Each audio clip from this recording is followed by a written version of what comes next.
اور اگر میت کی صرف بیٹیاں ہیں، بیٹا کوئی نہیں، تو باپ کے دو اعتبار سے حصے ہوں گے، 1/6 حصہ بطور اصحاب الفروض باپ ہونے کے ناطے، اور باقی یہ سارے کا سارا اسباب بن جائے گا۔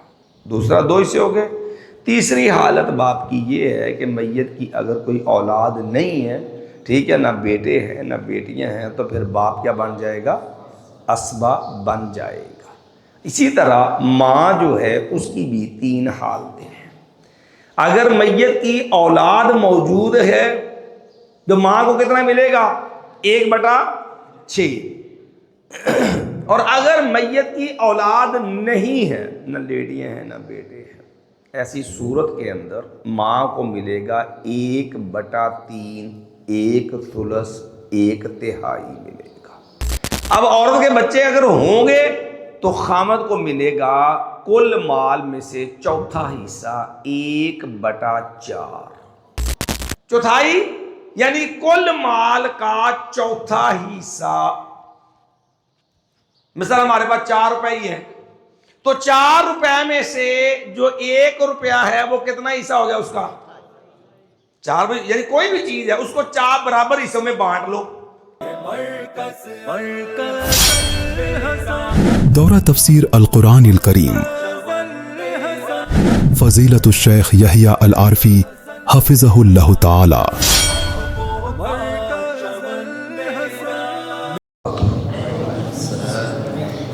الحمدللہ حمدا کثیرا طیبا مبارکا فیہ، والصلاة والسلام علی حبیبہ محمد المصطفیٰ صلی اللہ علیہ وسلم وعلی آلہ واصحابہ ومن تبعہم بإحسان الی یوم الدین، وبعد۔ رب اشرح لی صدری ویسر لی امری واحلل عقدۃ من لسانی یفقہوا قولی، رب زدنی علما رب زدنی علما۔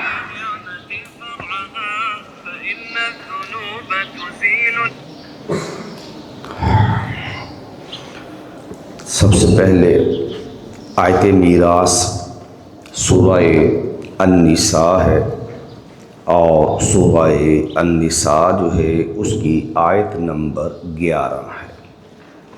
یہ مکمل کر لیں تاکہ حصص اور ان کے ادلہ جو ہیں قرآن کی روشنی میں وہ ہم مکمل کر لیں۔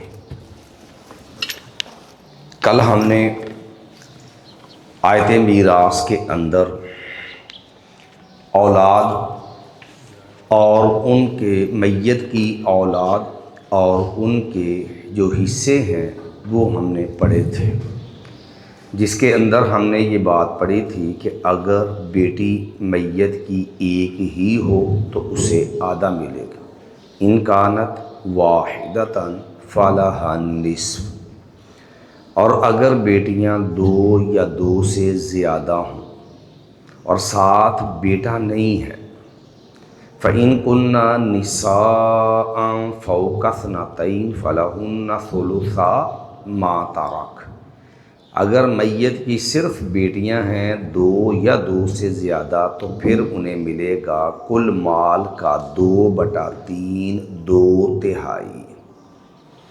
اور اگر بیٹے اور بیٹیاں دونوں ہی ہیں تو پھر ہم نے پڑھا ہے کہ اس کے اندر للذکر مثل حظ الانثیین، پھر ایسی صورت کے اندر ہر مذکر کے لیے 2 مؤنثوں کے برابر حصہ ہوگا۔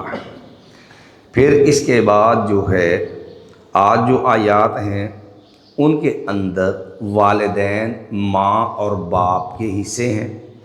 فرمایا وَلِأَبَوَيْهِ لِكُلِّ وَاحِدٍ مِّنْهُمَا السُّدُسُ مِمَّا تَرَكَ إِن كَانَ لَهُ وَلَدٌ، اور وَلِأَبَوَيْهِ اور اس کے ماں باپ کے لیے، یعنی میت کے ماں باپ کے لیے جو ہے لِكُلِّ وَاحِدٍ مِّنْهُمَا ان دونوں میں سے ہر ایک کے لیے السُّدُسُ 6واں حصہ ہوگا، مما اس مال میں سے تارکا جو اس نے چھوڑ دیا، میت جو چھوڑ گئی اور اس کے ماں اور باپ جو ہیں وہ دونوں زندہ ہیں، اور ان کان لہ ولدن، اگر اس مرنے والے کی اولاد ہے تو پھر ماں کو بھی چھٹا حصہ اور باپ کو بھی چھٹا حصہ ملے گا۔ یہ اس صورت میں ہے جب میت کی نرینہ اور اولاد موجود، بیٹے بیٹیاں دونوں موجود ہیں، یا صرف جو ہے وہ بیٹا موجود ہے۔ ایسی صورت کے اندر جو ہے وہ ماں اور باپ جو ہے ان کا چھٹا حصہ ہوگا۔ فَإِن لَّمْ يَكُن لَّهُ وَلَدٌ وَوَرِثَهُ أَبَوَاهُ، دوسری صورت ہے کہ ماں باپ تو میت کے موجود ہیں، لیکن میت جو ہے اس کے جو ہیں وہ بھائی بہن، جو میت جو ہے اس کے والدین تو زندہ ہیں لیکن میت کی اولاد نہیں ہے۔ تو ایسی صورت کے اندر فرمایا فَإِن لَّمْ يَكُن لَّهُ وَلَدٌ وَوَرِثَهُ أَبَوَاهُ فَلِأُمِّهِ الثُّلُثُ، ایسی صورت میں ماں کے لیے جو ہے وہ تیسرا حصہ ہے۔ اب یہاں ایک بات سمجھنے والی ہے کہ اللہ نے میت کی اولاد نہ ہونے کی صورت میں ماں کا بیان کر دیا کتنا حصہ؟ تیسرا حصہ۔ تو باپ تو معلوم ہوا کہ ایسی صورت میں باپ اصحاب الفروض نہیں ہے، اس کو فرضی حصہ نہیں ملے گا، بلکہ باپ ایسی صورت میں اسبہ ہوگا، باقی ماندہ مال سارے کا سارا جو ہے وہ باپ کا ہوگا، باپ جو ہے وہ اسبہ ہونے کے ناطے باقی ماندہ وراثت کو لے لے گا۔ فَإِن كَانَ لَهُ إِخْوَةٌ، اور اگر میت کے بہن بھائی ہوں، فَلِأُمِّهِ السُّدُسُ، تو پھر اس کی ماں کے لیے جو ہے وہ چھٹا حصہ ہوگا۔ من بعد وصیت، وصیت کے بعد، یوصی بہا، جو وہ وصیت کر گیا اس بارے میں، او دین، یا جو قرض تھا اس کو ادا کرنے کے بعد ماں کے لیے چھٹا حصہ ہوگا۔ اب یہاں پر بیان ہوئے ہیں ماں اور باپ دونوں کے حصے۔ یاد رکھیے اگر میت کی اولاد موجود ہو، خالی ایک بیٹا ہو یا بیٹے بیٹیاں دونوں ہوں، ایسی صورت کے اندر میت کا ماں باپ وہ جو ہے اصحاب الفروض میں آئے گا اور ان کو چھٹا حصہ 1/6 کل مال کا چھٹا حصہ ملے گا۔ 1/6 باپ کو، 1/6 ماں کو، 1 سدس ماں کو، 1 سدس باپ کو ملے گا۔ اور اسی طرح اگر میت کی اولاد نہیں ہے، نہ بیٹی نہ بیٹے ہیں، تو ایسی صورت کے اندر میت جو ہے اس کی ماں کو تو مل جائے گا تیسرا حصہ، اور جو باپ ہے وہ بن جائے گا اسبہ۔ تیسری صورت ہے باپ کی، وہ یہ ہے کہ اگر میت کی صرف بیٹی ہے، ایک بیٹی ہے یا 2 بیٹیاں ہیں، بیٹا کوئی نہیں میت کا، کیونکہ اگر میت کے بیٹے بیٹیاں دونوں ہوں یا صرف بیٹا ہو تو پھر باپ کا چھٹا حصہ ہے۔ لیکن اگر میت کی صرف بیٹی ہو یا بیٹیاں ہوں تو ایسی صورت کے اندر جو ہے ماں کو تو چھٹا ہی ملے گا، لیکن باپ جو ہے اس کے 2 حصے ہوں گے، 2 اعتبار سے باپ وارث بنے گا۔ ایک تو باپ ہونے کے ناطے اسے ملے گا 1/6، یہ اس صورت میں ہے جب میت کی صرف ایک بیٹی یا 2 یا 1 سے زیادہ بیٹیاں، بیٹا ساتھ کوئی موجود نہ ہو، تو ایک وہ لے گا فرضی حصہ اور دوسرا باپ بن جائے گا اسبہ۔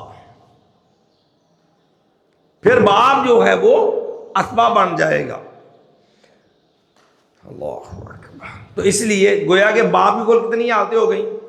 3 حالتیں ہو گئیں۔ ایک صورت میں ماں باپ کو صرف چھٹا حصہ ملتا ہے جب میت کی نرینہ اولاد موجود ہے، خاص یا دوسری اولاد فرد دوسری موجود ہو، یا دوسری ہو یا نہ ہو، کم از کم بیٹا اس کا ساتھ موجود ہو، تو باپ کا کتنا ہے؟ چھٹا۔ اور اگر میت کی صرف بیٹیاں ہیں، بیٹا کوئی نہیں، تو باپ کے 2 اعتبار سے حصے ہوں گے۔ 1/6 حصہ بطور اصحاب الفروض باپ ہونے کے ناطے، اور باقی یہ سارے کا سارا اسباب بن جائے گا۔ دوسرا 2 حصے ہو گئے۔ تیسری حالت باپ کی یہ ہے کہ میت کی اگر کوئی اولاد نہیں ہے، ٹھیک ہے، نہ بیٹے ہیں نہ بیٹیاں ہیں، تو پھر باپ کیا بن جائے گا؟ اسباب بن جائے گا۔ اسی طرح ماں جو ہے اس کی بھی 3 حالتیں ہیں۔ اگر میت کی اولاد موجود ہے تو ماں کو کتنا ملے گا؟ 1/6۔ اور اگر میت کی اولاد نہیں ہے، نہ لیڈیاں ہیں نہ بیٹے ہیں، ایسی صورت کے اندر ماں کو ملے گا 1/3، 1/3، 1/3 ملے گا۔ اور اسی طرح بھائی اگر میت کے موجود ہیں، اولاد نہیں، تو ماں کو تب 1/6 ملے گا۔ دوسری صورت ہے ماں کے لیے 1/3 تو ملے گا اگر میت میں سے کوئی ایک وارث خامد یا بیوی میں سے موجود ہے، یعنی خامد فوت ہو اور جو بندہ فوت ہو اس کی بیوی موجود ہے اور ساتھ مرنے والے کی ماں بھی زندہ ہے، تو ایسی صورت میں جب مرنے والے کی ماں زندہ ہو، ساتھ خامد یا بیوی میں سے ایک وارث موجود ہو، تو پھر یاد رکھیے ایسی صورت میں ماں کو ثلث ماں باقیہ ملے گا۔ ثلث ماں باقیہ کا مطلب یہ ہے کہ پہلے اس جو وارث جو ہے اس کو حصہ دے دیں گے، جو باقی ماندہ ہے اس سے ماں کو 1/3 ملے گا، جبکہ عام کے اندر کل مال میں سے 1/3 جو ہے وہ ملتا ہے۔ ٹھیک ہے جی، چلیے جی اس کے بعد جی میں آباؤکم و ابناؤکم لا تدرون ایہم اقرب لکم نفعا، تمہارے ماں باپ اور تمہارے بیٹے تم نہیں جانتے ان میں سے کون تمہارے لیے زیادہ قریب ہے نفع کے اعتبار سے۔ فریضۃ من اللہ، میں یہ جو حصے ہم نے دیے ہیں یہ اللہ کی طرف سے مقرر کردہ حصے ہیں، اس میں کوئی رد و بدل کی کسی کے لیے گنجائش موجود نہیں ہے۔ ان اللہ کان علیما حکیما، لیکن اللہ ہمیشہ سے ہی بہت زبردست جاننے والا اور کمال حکمت والا ہے۔ یہ ماں باپ کے حصے ہو گئے۔ اب آگے خامد اور بیوی جو ہے ان میں سے کوئی ایک فرد مر جائے تو دوسرے کا حصہ کتنا ہے؟ خامد فوت ہو جائے تو بیوی کے حصے کتنے ہیں، بیوی مر جائے تو خامد کا حصہ کتنا ہے؟ یاد رکھیے خامد ہو یا بیوی، ہر ایک کی 2 ہی حالتیں ہوتی ہیں۔ اگر جو ہے بیوی فوت ہو جاتی ہے اور اس کا کوئی مال ہے، جیسے عام طور پر حق مہر ہوتا ہے، اس کا زیورات وغیرہ ہوتے ہیں، یا اس کو جو جہیز میں سامان ملا ہے وہ اس کی ملکیت ہوتا ہے، یا اسی طرح عورت کے پاس جو ہے اس کے والدین کی طرف سے وراثت کا کوئی مال آ جاتا ہے، اس کو ماں کی طرف سے مل گیا، باپ کی طرف سے اس کو جو حصہ آ جاتا ہے، ظاہر وہ عورت کی ملکیت ہے۔ تو اب اگر بیوی فوت ہو جاتی ہے تو ظاہر ہے جہاں اس کے بچے وارث ہونے عورت کے، تو اس کا خامد ہی وارث ہے اس کا، یا خامد فوت ہو جاتا ہے تو بیوی اس کی وارث بنے گی۔ اب یاد رکھیے اگر جو ہے بیوی فوت ہو جاتی ہے اور اس بیوی کی اولاد موجود ہے، خواہ یہ اولاد اسی خامد سے ہے یا کسی اور خامد سے ہے، اور اولاد دیکھنی ہے کس کی؟ میت کی، کہ مرنے والے کی اولاد ہے کہ نہیں ہے۔ اب دیکھو نا، ایک عورت ہے مثال میں شادی کی، اس کے بچے تھے، وہ فوت ہو، بعد میں اس کا خامد فوت ہو گیا یا اس کو طلاق ہو گئی، اس نے دوسری جگہ شادی کر لی، اگلی جگہ جو ہے اس کے بچے نہیں ہوئے اور خامد فوت ہو گیا۔ اب اور اس خامد جو ہے عورت فوت ہو گئی ہے، خامد ہے، تو بھئی اب اس عورت کو دیکھنا ہے کہ اس کے بچے ہے کہ نہیں ہے، یہ نہیں دیکھنا کہ اس خامد سے اس کے بچے ہیں کہ نہیں ہے۔ ہمیشہ ہم نے میت کی حیثیت دیکھنی کہ میت کا معاملہ کیسا ہے۔ اب عورت کے بچے اگر ہوں گے تو خامد کو ملے گا کل مال میں سے چوتھا حصہ 1/4۔ جب مرنے والی عورت جو میت ہے اس کی اولاد موجود ہو، زندہ ہو، خواہ بیٹیاں ہیں خواہ بیٹے ہیں، خواہ بیٹیاں اور بیٹے دونوں ہوں، ایسی صورت کے اندر بیوی مرنے کی صورت میں خامد کو 1/4 حصہ ملے گا۔ اور اگر اولاد نہیں ہے عورت کی اور وہ فوت ہو گئی ہے اور خامد اس کا وارث ہے، تو پھر یاد رکھیے ایسی صورت کے اندر خامد کو کل مال میں سے نصف جو ہے وہ خامد کو، آدھا مال جو ہے وہ خامد کا ہوگا، باقی جو ہے وہ دیگر ورثاء میں تقسیم ہوگا۔ اور اگر خامد فوت ہو گیا تو پھر دیکھا جائے گا کہ یہ خامد جو فوت ہوا ہے اس کی اولاد ہے یا نہیں ہے۔ اگر اس کی اولاد ہے، خواہ وہ کسی بھی بیوی سے ہے، دیکھو نا ایک آدمی ہے اس کو 4 بیویاں یک وقت رکھنے کی اجازت ہے، ٹھیک ہے، مجھے ایک بیوی سے اولاد ہے باقی 3 سے نہیں ہے، یا 3 سے اولاد ہے 1 سے نہیں ہے، یا ایسا بھی ہو جاتا ہے کہ خامد کی اولاد ایک بیوی سے تھی وہ مر گئی، اولاد ہے، یا اس نے اس کو طلاق دے دی، بچے اس کے ہیں، آگے جو شادی کی جو بیوی اس کے عقد میں موجود ہے اس سے بچے نہیں ہیں، تو ہم نے دیکھنا کس کو ہے؟ خامد کو، جو میت ہے، کہ اس کی اولاد ہے یا نہیں ہے۔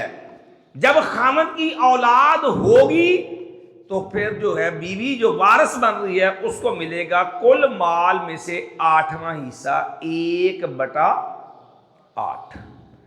اور اگر میت کی خامد کی اولاد نہ ہو تو پھر بیوی کو کل مال میں سے ملے گا 1/4 حصہ۔ یہ آیت کر لیجئے، ما یوالکم، اور تمہارے لیے نصف ما ترک ازواجکم، آدھا ہوگا اس مال میں سے جو چھوڑ گئی ہیں تمہاری بیویاں، اور یہ آدھا کس صورت کے اندر ہوگا؟ مَا إِن لَمْ يَكُن لَّهُنَّ وَلَدٌ، اگر نہ ہو ان عورتوں کی کوئی اولاد، اگر ان عورتوں کی کوئی اولاد نہیں ہے تو پھر تمہارے لیے کتنا ہوگا؟ نصف۔ فَإِن كَانَ لَهُنَّ وَلَدٌ، اگر جو ہے ان کی اولاد ہے، فَلَكُمُ الرُّبُعُ، تو تمہارے لیے چوتھا حصہ ہوگا، مما ترکنا، اس مال میں سے جو وہ عورتیں چھوڑ جائیں، من بعد وصیت یوصین بہا، اس وصیت کے بعد جو وہ عورتیں وصیت کر گئیں اس مال کے بارے میں، او دین، یا قرض ہے تو اس قرض یا وصیت کی ادائیگی کے بعد جو بچے گا اس میں سے آپ کو ملے گا چوتھا حصہ۔ جب آپ کی بیوی جو مرنے والی ہے اس کی اولاد تھی، اگر اس کی اولاد نہیں تھی تو پھر آپ کو ملے گا کل مال میں سے آدھا۔ وَلَهُنَّ الرُّبُعُ مِمَّا تَرَكْتُمْ، اور ان عورتوں کے لیے چوتھا حصہ ہوگا، مما ترکتم، اس مال میں سے جو تم نے چھوڑا ہے۔ کب؟ إِن لَّمْ يَكُن لَّكُمْ وَلَدٌ، اگر نہیں ہے تمہاری کوئی اولاد، خامد فوت ہو گیا، اس کی اولاد کو نہیں، پھر بیوی کو ملے گا چوتھا حصہ کل مال کا 1/4۔ فَإِن كَانَ لَكُمْ وَلَدٌ، اور اگر تمہاری اولاد ہے، فَلَهُنَّ الثُّمُنُ، تو تمہارے لیے کتنا حصہ ہوگا؟ 8واں ہوگا، مما، اس مال میں سے ترکتم، جو تم نے، ان عورتوں کے لیے 8واں حصہ ہوگا اس مال میں سے ترکتم، جو تم نے چھوڑ دیا ہے، من بعد وصیت، وصیت کی ادائیگی کے بعد، توصون بہا، تم وصیت کر گئے اس کرتے ہو اس بارے میں، او دین، یا قرض ہے۔ تو یہاں تک بیوی اور خامن جو ہے ان دونوں کے حصص کیا ہو گئے؟ پورے ہو گئے۔ مارکر ہے جی، چلیے جی ہم وائٹ بورڈ پہ اب یہ حصے جو ہے مکمل کر لیں تاکہ جو ہے یہ معاملہ کلیئر ہو جائے۔ چلیے جی،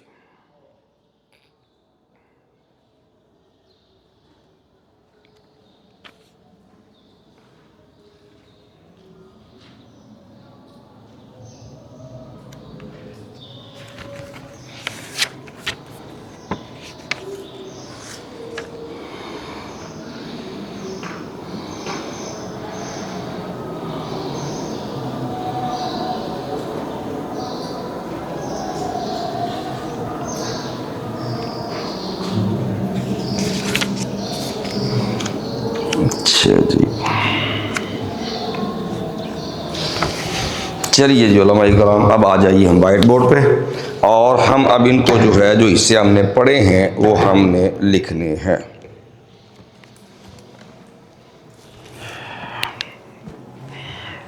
چلیے جی، سب سے پہلی چیز ہے حصص. جو چیز سب سے پہلے ہم نے سمجھنی ہے وہ ہے کہ کل مقررہ حصے کتنے ہیں اور کون کون سے ہیں. یاد رکھیے قرآن مجید کے اندر اللہ رب العالمین نے جو حصے بیان کیے ہیں یہ کل 6 حصے ہیں جو قرآن مجید میں بیان ہوئے ہیں. ٹھیک ہے جی. نمبر 1 نصف، نمبر 2 ربع، نمبر 3 ثمن. نصف، ربع اور ثمن. اور اسی طرح دوسری طرف آ جاؤ تو یہاں پر ہے ثلثان، ثلث اور سدس.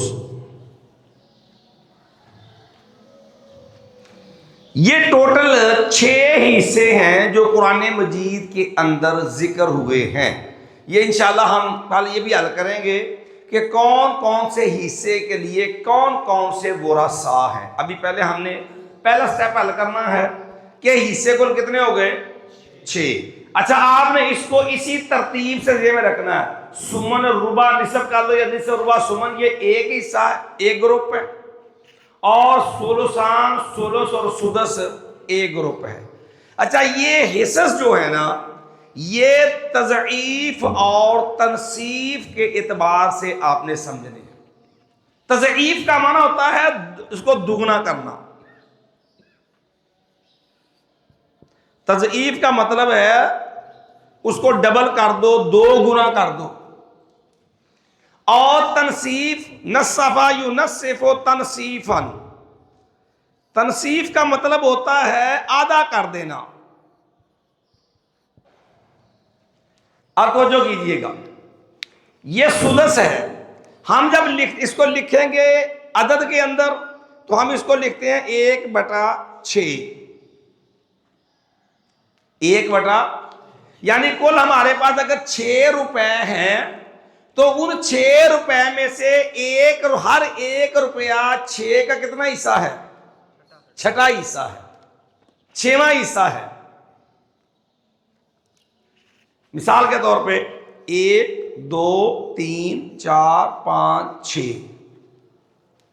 ہمارے پاس 6 چیزیں ہیں اور ہر 1 روپیہ جو ہے وہ 6واں حصہ. دیکھو 1 2 3 4 5 اور یہ کیا ہے 6واں. تو یہ 1 روپیہ جو ہے یہ 1 جو ہے یہ 1 کا 6واں حصہ ہے.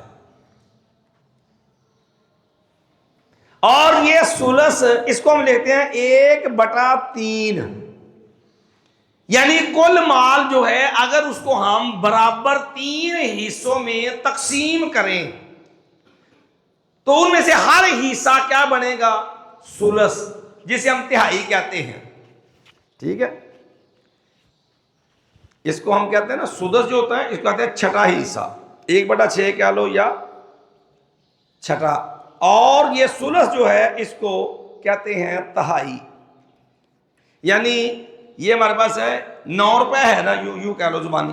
اگر 9 روپے ہیں ہم ان کو 3 برابر حصوں میں ڈیوائیڈ کر دیں، یا 6 کو لے لو، 6 کو ہم 3 برابر حصوں میں تقسیم کر دیتے ہیں. لیجئے یہ دیکھیے 1 2 3. تو اب اگر جو ہمیں کوئی یہ کہے کہ 6 کا ثلث کتنا ہے 2، یعنی ہر جو ہے وہ تیسرا حصہ جو ہے وہ کیا ہے 1 ثلث ہے، جسے آپ 1/3 کہتے ہیں، 1/3 کہتے ہیں، تہائی کہتے ہیں. ٹھیک ہے. اسی طرح ثلثان 2/3، یا اسے یہ بھی ہم کہتے ہیں اردو میں 2/3. عدد میں لکھیں گے تو اس طرح لکھیں گے، اردو میں بولتے ہیں تو یہ عربی کے اندر یہ نام ہے. یعنی 2/3 حصے، 2 ثلث. یعنی اگر 6 روپے ہے تو ہمیں کوئی یہ کہے کہ اس کا دو دوست اچھے جو ہے وہ سلس کون سے ہیں، تو ہم کہیں دیکھو ایک سلس یہ ہو گیا اور ایک سلس یہ ہو گیا. 6 روپے کا سدس تھا 1 روپیہ اور 6 روپے کا سلس تھے 2 روپے اور 6 روپے کا جو ہے وہ سلوسان 2/3 کتنا ہے 4.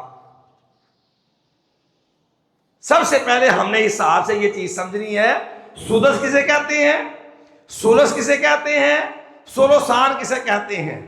دو یا سدس 6واں حصہ کل مال کا 6واں حصہ، سلس کل مال کا 3واں حصہ، سلوسان کل مال کے جو ہے 2/3 حصے. سدس جتنا بھی آپ کے پاس مال کوئی بھی ہے نا، اس کو آپ اگر برابر 6 حصوں میں بانٹ لیتے ہیں تو جو کوئی بھی ایک حصہ 6واں حصہ جو ہوگا نا اسے ہم کیا کہیں گے سدس. یہ 1/6 ہمیں بتاتا ہے کہ یہ کل مال ہے اور اس کا یہ 6واں حصہ ہے. جیسے ہم نے آپ کو مثال دی کہ کل 6 روپے ہوں تو 6 روپے میں سے 1 روپیہ جو ہے اس کا کتنا حصہ ہو گیا 6واں حصہ ہو گیا. اور اسی طرح سلس کل مال کا 3واں حصہ 1/3 1/3. جتنا ہمارے پاس پیسہ ہے اس کو اگر ہم برابر 3 حصوں میں ڈیوائیڈ کر لیں، تقسیم کر لیں، بانٹ لیں تو جو کل مال کا 3واں حصہ ہوگا وہ کیا بن جائے گا سلس. یہ اس میں ہمیں جو لکھتے ہیں 1/3 یہ بتاتا ہے کہ یہ کل مال کا کنواں حصہ ہے 3واں حصہ ہے. جیسے 6 روپے ہی ہیں تو اب ہمیں کو کہے 6 کو اگر برابر 3 حصوں میں تقسیم کریں تو ہر تیسرا حصہ کتنے روپے بنیں گے 2 روپے بن جائیں گے. یا 9 روپے ہیں، اس کو 3 برابر حصوں میں ڈیوائیڈ کر لیں تو ہر 3 روپے 1/3 حصہ بن جائے گا. 6 روپے ہے تو 2 روپے بن گیا 3واں حصہ. اچھا سلوسان 2 سلس 2/3 یعنی 2/3 حصے. اگر ہمارے پاس 6 روپے ہیں تو ہمارے پاس 3واں حصہ کتنا 6 میں سے 2 روپے. ایک سلس یہ ہو گیا اور ایک سلس 2 سلس ہو گئے. اب 2 کو جمع کر دو ٹوٹل 6 میں سے 2 سلس کتنے بنتے ہیں 4. اسی طرح یہ ہے نصف جسے ہم لکھتے ہیں 1/2 اور اردو میں لکھتے ہیں آدھا. کسی بھی چیز کا نصف آدھا حصہ جو ہے اس کو ہم کہتے ہیں نصف 1/2. عدد میں ہم اس کو اس انداز سے لکھتے ہیں، اردو میں اس کو آدھا بولتے ہیں. کسی بھی چیز کو 2 برابر حصوں میں تقسیم کر لو. 10 روپے ہے تو آپ اس کو 2 برابر حصوں میں تقسیم کرو گے تو آدھا کتنے ہو گیا 5. 6 روپے تھے تو اس کو 2 برابر حصوں میں بانٹیں گے، تقسیم کریں گے، ڈیوائیڈ کریں گے تو کتنا ہو گیا آدھا 3. 8 روپے تھے 2 برابر حصوں میں بانٹ تو کتنے ہو گیا 4. کوئی بھی مال ہے اس کو 2 برابر حصوں میں بانٹے تو آدھا. لیکن عدد لکھتے ہیں تو کیا لکھتے ہیں 1/، اردو لکھتے ہیں تو کیا لکھتے ہیں آدھا. اسی طرح ربع اس کو لکھتے ہیں عدد میں 1/4 اور یہاں پر ہم لکھتے ہیں چوتھائی بھی لکھ لیتے ہیں یا چوتھا حصہ. چوتھائی یعنی کل مال کا چوتھا حصہ. مثلا ہمارے پاس 4 روپے ہی ہے تو 4 روپے میں سے جو 1 روپیہ ہے وہ کتنا حصہ ہو گیا اس کا 4. یعنی کوئی بھی چیز ہے اس کو 4 برابر حصوں میں بانٹ لو. مثلا 8 روپے ہوں، ہمیں کو اس کا چوتھا حصہ کتنا ہوگا تو ہم کہتے ہیں 8 کو 4 برابر حصوں میں بانٹ لے ہیں، 2 چوکے 8 تو ہر 2 روپے کتنا حصہ ہو گیا چوتھا حصہ ہو گیا. تو اس لیے جو ہے کوئی بھی مال ہے اس کو 4 برابر حصوں بانٹیں گے تو وہ چوتھا حصہ چوتھائی کہتے ہیں 1/4 کل مال کا چوتھا حصہ. اور عدد میں لکھتے ہیں اس کو اس انداز سے کہ یہ کل مال ہے یہ اس کا بس چوتھا حصہ ہے. اور یہ سمن 1/8 اس کو جو ہے عربی میں سمن اور جو ہے عدد میں 1/8 اور اردو میں لکھتے ہیں 8واں حصہ. کوئی چیز لے لو اس کو کل 8 برابر حصوں میں بانٹ لو تو ایک حصہ کیا ہو گیا 1/8. مطلب 8 روپے ہیں تو 1 روپے کتنا ہو گیا